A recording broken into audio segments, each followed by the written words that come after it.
Hello, guys. Today we're continuing our discussion of the causes of the Civil War leading up to the Civil War.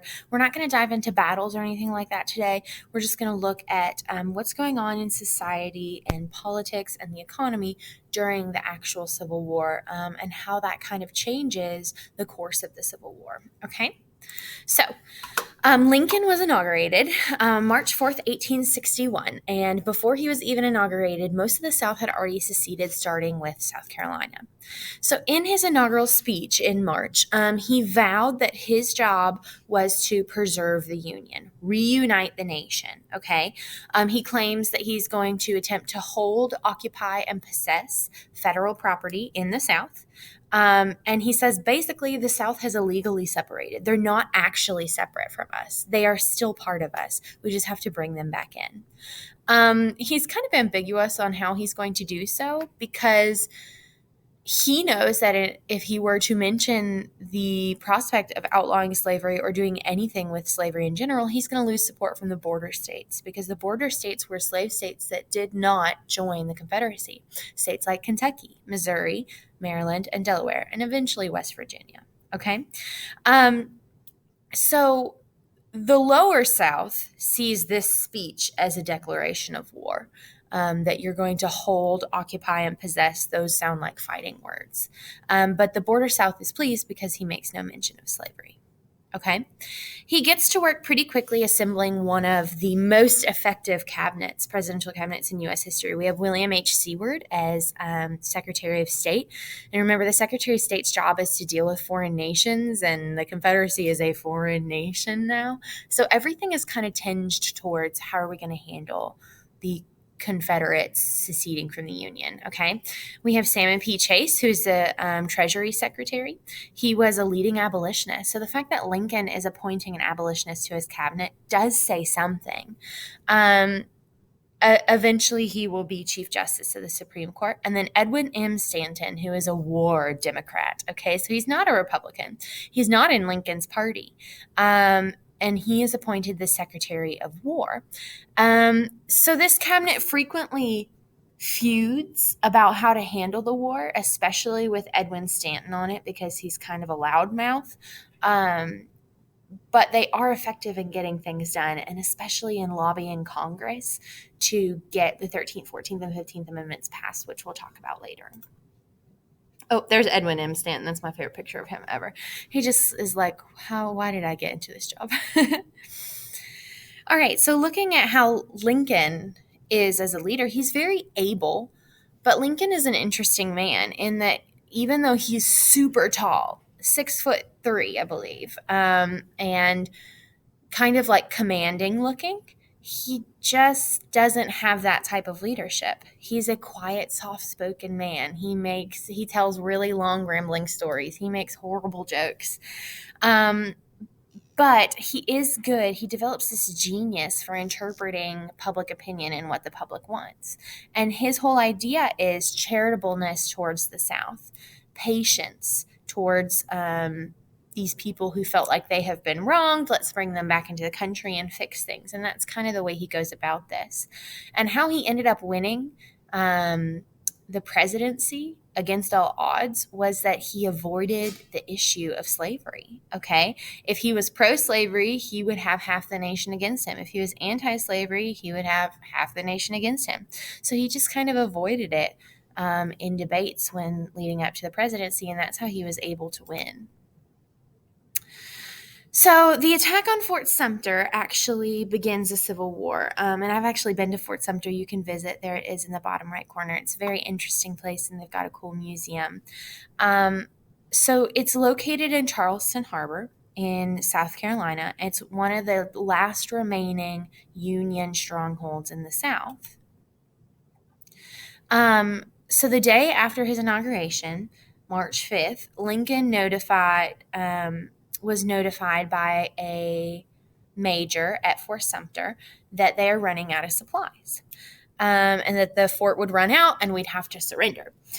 So Lincoln is faced with some choices that are all kind of bad. He can do nothing, and that would mean that they have to surrender.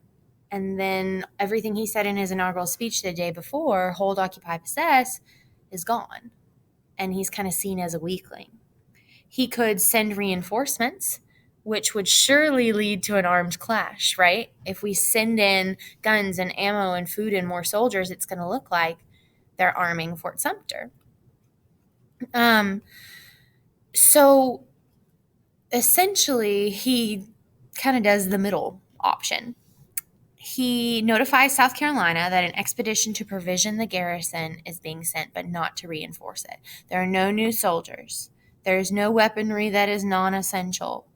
It's food and supplies like that, and clothing and shoes. But the South doesn't buy that. So essentially, April 12th, 1861, Fort Sumter is bombarded by Confederate cannons from the coast. And the garrison at Fort Sumter held for 34 hours until 2:30 p.m. on April 13th, and they finally surrendered. And all of his men were allowed to go back to the north, and no one had died, and no one was seriously, like, life-threateningly injured. But the fort was extremely heavily damaged, but the largest damage was psychological. The South struck against the North, and the South won this one. And we don't consider it the first battle of the Civil War. We consider it the first action of the Civil War.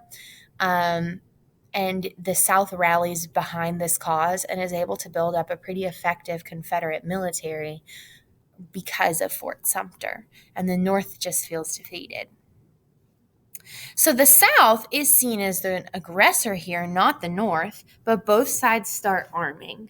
Lincoln calls for volunteer soldiers. Militias are sent to be part of the Union Army.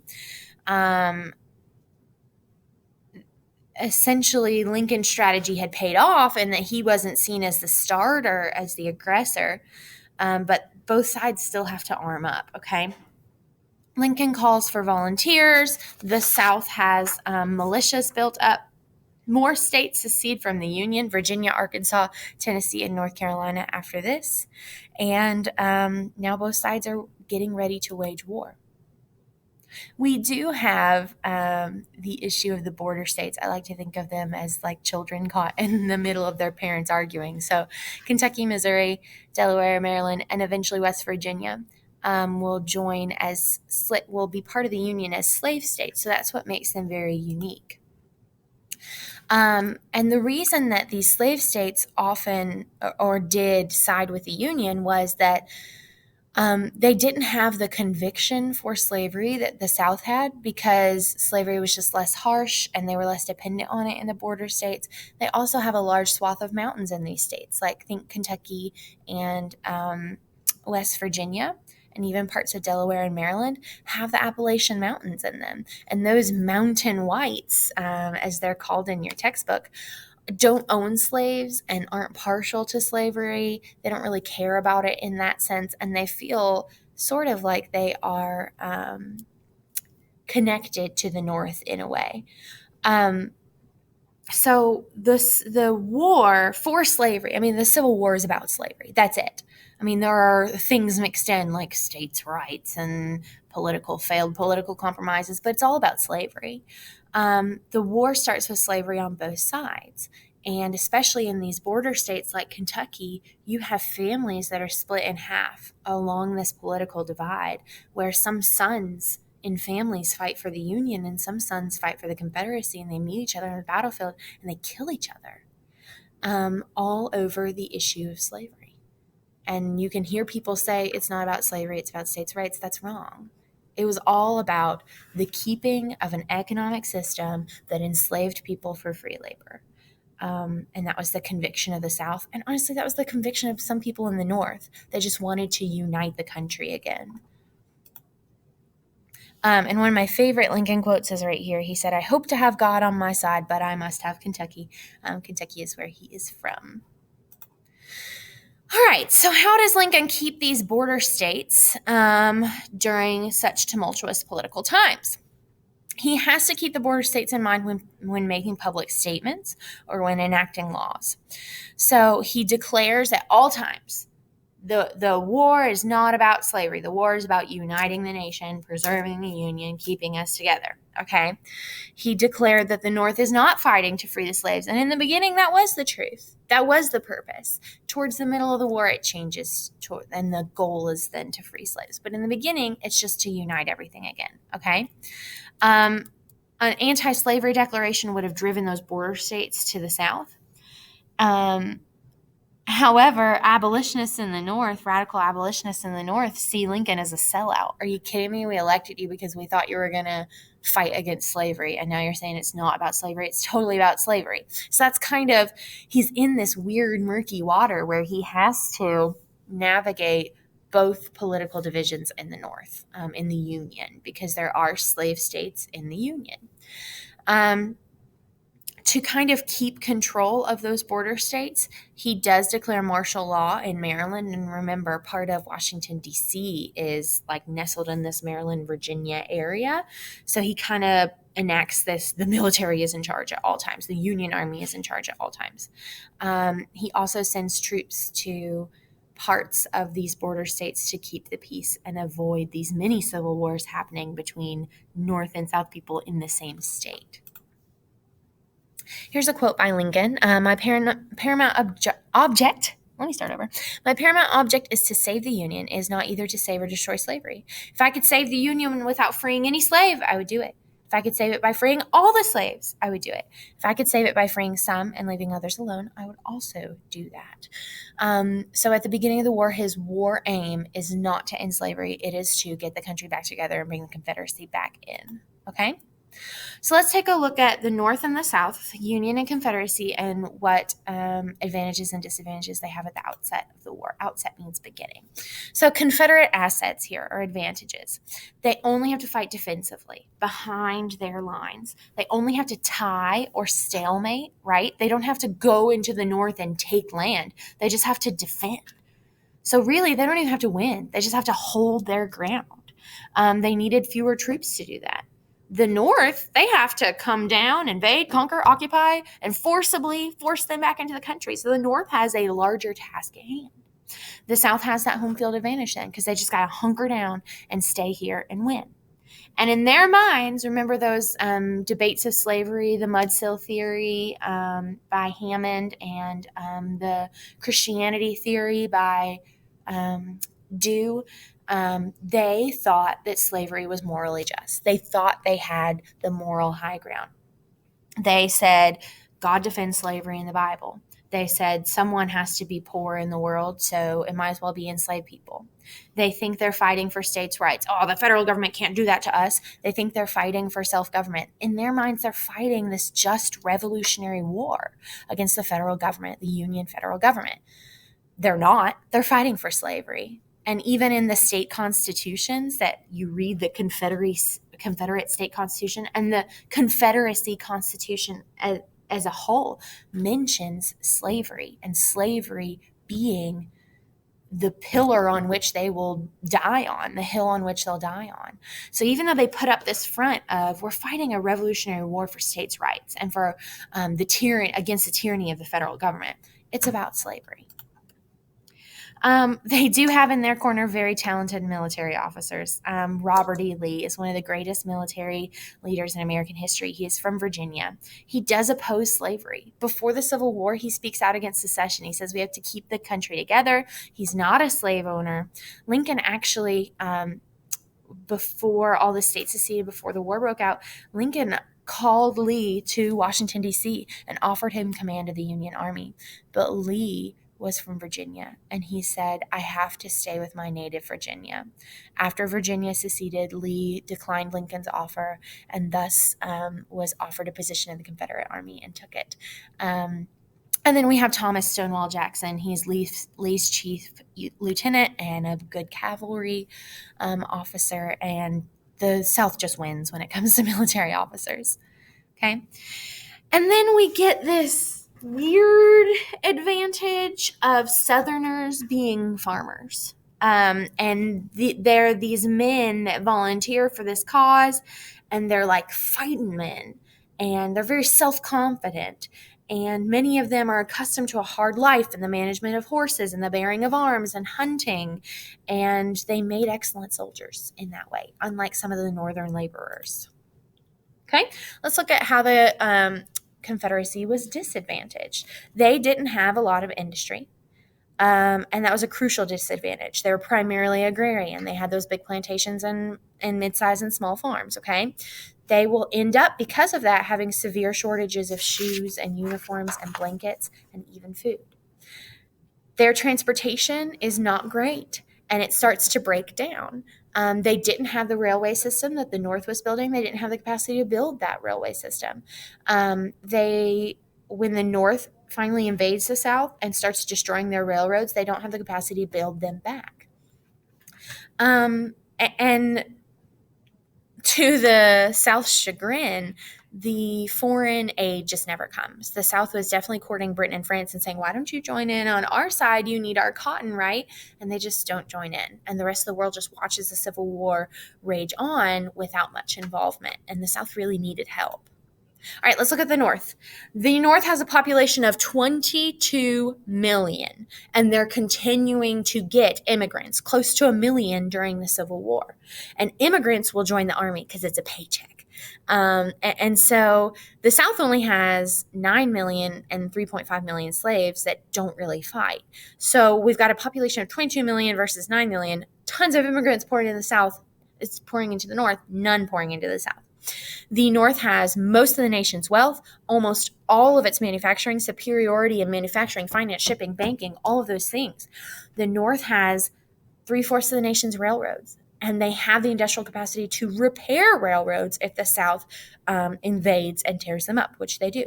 The North has the Union Navy, the Federal Navy, that they use to blockade the South, and the North truly has the moral power. In the beginning, that moral power is all preserve the Union, put us back together, we're not meant to split apart. And then about halfway through the war, it changes, and that moral power is slavery is bad, this war is about slavery, let's get rid of it, okay? And just better logistical planning in a way, and we'll get to telegraphs too. They have the telegraph machine later on, okay? So here's my example of the railroads, and where railroads go, telegraph wires will go as well. So the North has all these railroads and even more being built in the 10 years before the Civil War. And then the South just has these connecting the major cities. So the North will have an advantage in that they're able to transport and able to communicate. And wars are all about money, transportation, and communication. And the North has almost all of those things. Okay, so what does it look like to raise an army during the Civil War when our nation is split in half? The North decides to go pretty soon with a draft, okay? Let me flip here. Here we go. Initially, there's lots of volunteers, and each state is given a quota of volunteers that they have to meet. And then in 1863, about 2 years into the war, there is a conscription act. And conscription means drafting. You are conscripted into the army. You must go. And this is the first time that such a thing has happened in U.S. history. And the purpose is to make up for the fewer number of volunteers. People thought this war wasn't going to last very long. 2 years into it, people are quitting. It's a big mess. And so the Conscription Act requires that men from 20 to 45 must register, put their name in this big pot, and then names are drawn from the pot.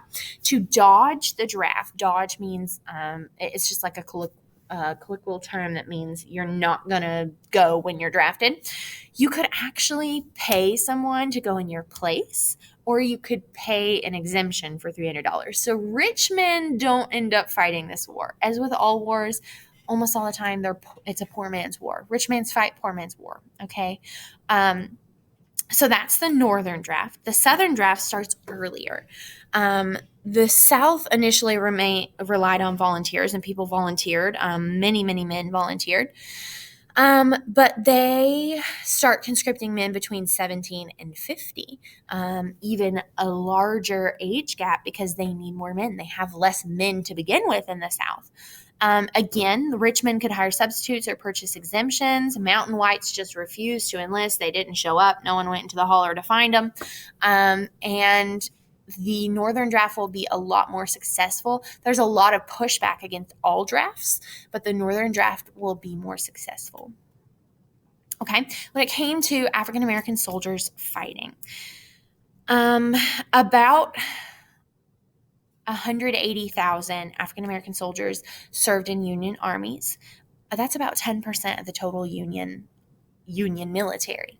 Initially, in the beginning, Black volunteers were rejected. They were barred, and because in the beginning it wasn't about ending slavery, and racism and fear of arming Blacks was part of this whole white supremacy, this idea that still existed in the North. But by 1862, the ban was lifted because there was a need for soldiers, and emancipation was coming. People started to realize this war is about slavery, and by the end, they end up making up about 10% of the Union Army. All right, what about African Americans in the South? The Confederacy did not enlist slaves until about a month before the war ended, and tens of thousands of slaves, though, weren't in the Army, but they were forced into labor positions that followed the Army. So think things like building forts, labor battalions, supplying armies, other war-connected activities, laying down railroads, working in what little factories they had. Slaves often kept Southern farms going while Southern white men went away and fought. And then when Union armies marched into town and slaves realized, oh, the Confederacy is losing, a lot of them abandoned their plantations when the Union armies arrived and tried to escape north before the actual war was over. All right, how do you pay for a war? Here's how you pay for a war. The aspect of raising money in the North for the war is quite a bit easier. There was an income tax levied on people's income, and this is the first one in the nation's history. It's very small, but still raises millions of dollars. We have a few tariffs that raise tariffs to make more money, but we do have something called greenbacks, and greenbacks is it ends up being about 450 million pieces of paper printed that are issued at face value to replace gold in the system. And they're backed by the federal government. They're supported by gold. The value is determined by nation's credit. They fluctuate throughout the war, but after the war, they hold their value better in the North than they do in the South. The U.S. Treasury sells bonds, which is like giving out a piece of paper to citizens, and they buy it, and eventually the citizens will make back the money that they paid plus interest later, and that's how they're able to collect cash very quickly, okay? And here's a picture of greenbacks.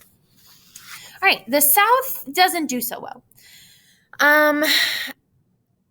Basically, they raised taxes. The government issued large amounts of bonds sold at home and abroad. There's a significant raise in taxes on farm production, and then they just print money. Their biggest source of revenue is printing large amounts of paper money. And here's the Confederate States of America dollar right here, $100 bill. Richmond, Virginia, which is the capital. And, this is John C. Calhoun, one of their heroes, right? Because he nullified things and he threatened to secede long before it was popular.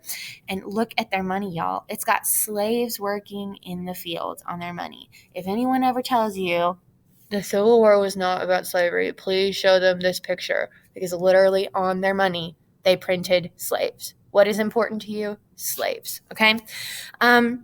So this just printing money when you don't have money causes runaway inflation, okay? The Treasury of the Confederacy is just like cranking out millions of dollars that aren't backed by anything, and people have little to no value. And so the tax with inflation just tanked the Southern economy almost immediately, and that's one of the reasons they lose, okay? All right, looking at wartime executive power. Lincoln will do a lot using executive orders and not congressional approval.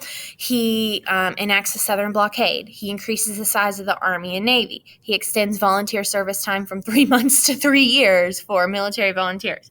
He paid citizens and companies for war supplies with millions of dollars of government money without permission. He suspended the writ of habeas corpus. And habeas corpus is the idea that criminals can be criminals must have a trial. So if you suspend that writ, the writ of habeas corpus, that means that you can hold people without trial and just throw them in jail. And that's what he did.